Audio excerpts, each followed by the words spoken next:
Hello everyone, welcome to Dakshi vlogs. ఈరోజు మా ఇంట్లో నవరాత్రి ఉత్సవాలు ఎలా జరుపుకుంటున్నామో మీ అందరితో పంచుకోవడం చాలా ఆనందంగా ఉంది. నవరాత్రి అంటే మన సంస్కృతిలో ఎంతో విశిష్ట కలిగిన పండుగ. ప్రతిరోజు అమ్మవారిని పూజించడం, ప్రత్యేక అలంకారాలు చేయడం, కుటుంబ సభ్యులతో కలిసి భక్తిభావంతో ఈ పండుగను జరుపుకోవడం చాలా ఆనందంగా ఉంటుంది. ఈసారి మా ఇంట్లో మొదటి రోజు ఎలా ప్రారంభించామో, అమ్మవారికి పూజలు ఎలా చేసామో అన్ని వివరాలు మీకు ఈ వీడియోలో చూపించబోతున్నాను. ఫస్ట్ ఇక్కడైతే మేము ఒక టీపాయ్ తీసుకున్నాం. ఇదైతే మేము ఎప్పుడు ఇట్లా పూజలకే వాడతామన్నమాట. ఈ టీపాయ్ తీసుకుని ఇట్లా ఒక ముగ్గు పెట్టుకుని పీట పెట్టేసుకున్నాం అమ్మవారి ఫోటో పెట్టుకోవడానికి. అలాగే కింద ఆ టీపాయ్కి ఉన్న ఒక సెకండ్ పార్ట్ అది పెట్టుకున్నాము. అక్కడ కూడా ఇట్లా ముగ్గు పెట్టేసుకుని నీట్గా పసుపు కుంకుమ పువ్వులు అన్నీ పెట్టేసుకున్నాము. ఇక్కడ కూడా ఒక పీట పెట్టి ఇక్కడ వచ్చి కలసం పెడతామన్నమాట. ఫస్ట్ అయితే మనం కలసంని రెడీ చేసుకోవాలి. నేను ఎలా చేశానో మీకు నచ్చితే లైక్ చేయండి, మీరు కూడా ట్రై చేయవచ్చు ఇట్లాగా.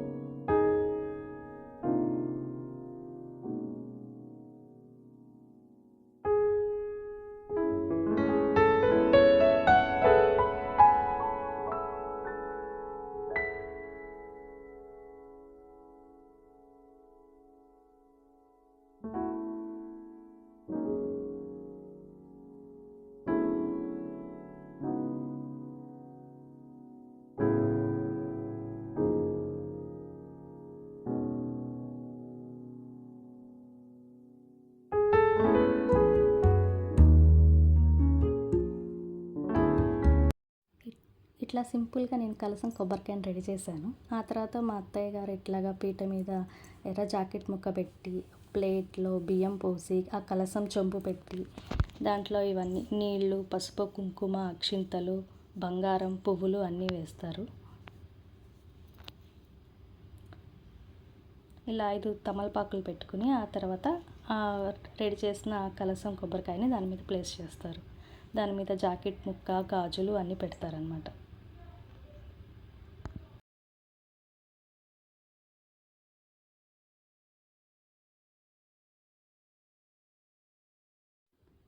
ఇప్పుడైతే నైవేద్యం చేయాలి. ఫస్ట్ నైవేద్యం చేసే ముందు ఇట్లాగా స్టవ్ గట్టు తుడుచుకుని బొట్టు పెట్టుకుని ఆ తర్వాత స్టవ్కి బొట్టు పెట్టుకుని చేయాలి.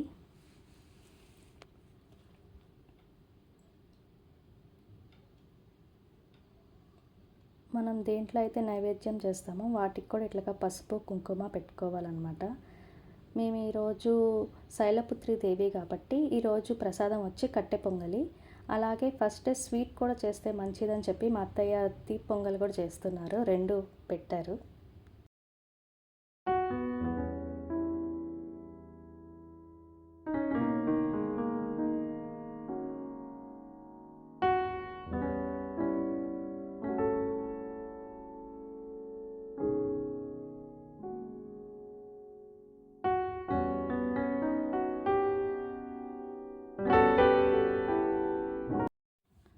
నెక్స్ట్ ఇప్పుడు అమ్మవారి ఫోటోకి మేము నిమ్మకాయల దండ వేస్తాము. పచ్చి నిమ్మకాయలు ఒక 11 తీసుకుని 11 నిమ్మకాయలతో దండ గుచ్చి అమ్మవారి ఫోటోకి వేస్తామన్నమాట. ఆ తర్వాత దాని మీద గంధం, కుంకుమ అన్నీ పెడతాము ఇట్లాగా. ఇప్పుడైతే మా పూజ స్టార్ట్ అయిపోయిందండి. దీపారాధన చేస్తున్నారు మా అత్తయ్య.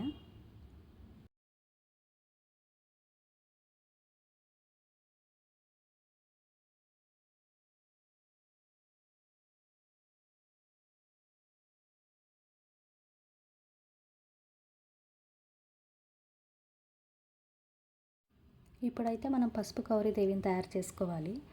గౌరీదేవిని తయారు చేసుకునేటప్పుడు పైన ఇట్లా నొక్కితే గనక అది గౌరీదేవి అన్నట్టు. అదే మనం కోన్లాగా పొడుగ్గా చేస్తే అది వినాయకుడు అన్నట్టు అనమాట. నాకు ఈరోజే తెలిసిన విషయం. ఇలా మనం తయారు చేసుకున్న గౌరీదేవిని కలసం ముందు పెట్టుకుని గాజులు, వస్త్రం, పువ్వులు అన్నిటితో డెకరేట్ చేసుకోవాలి అట్లాగా. మేమైతే ఈ దసరా నవరాత్రులు మొత్తం కుంకుమ పూజ చేస్తాం ప్రతిరోజు. ఈరోజు బాలత్రిపుర సుందరి దేవి కాబట్టి బాలత్రిపుర సుందరి దేవి అష్టోత్తరం చదువుతూ కుంకుమ పూజ చేస్తాము. అలాగే శైలపుత్రి దేవి శ్లోకం కూడా ఉంటుంది. 2 లైన్స్ మాత్రమే అది కూడా మేము ఒక 11 సార్లు చదువుతాము. నేను మీకు ఆ ఫోటో కూడా ఇచ్చాను, అది కూడా చూడండి. మీ అందరికీ ఈ వీడియో నచ్చినట్టయితే ప్లీజ్ లైక్ చేయండి, షేర్ చేయండి, సబ్స్క్రైబ్ చేయండి. మా ఛానల్ని ఫాలో అవ్వండి. Thank you.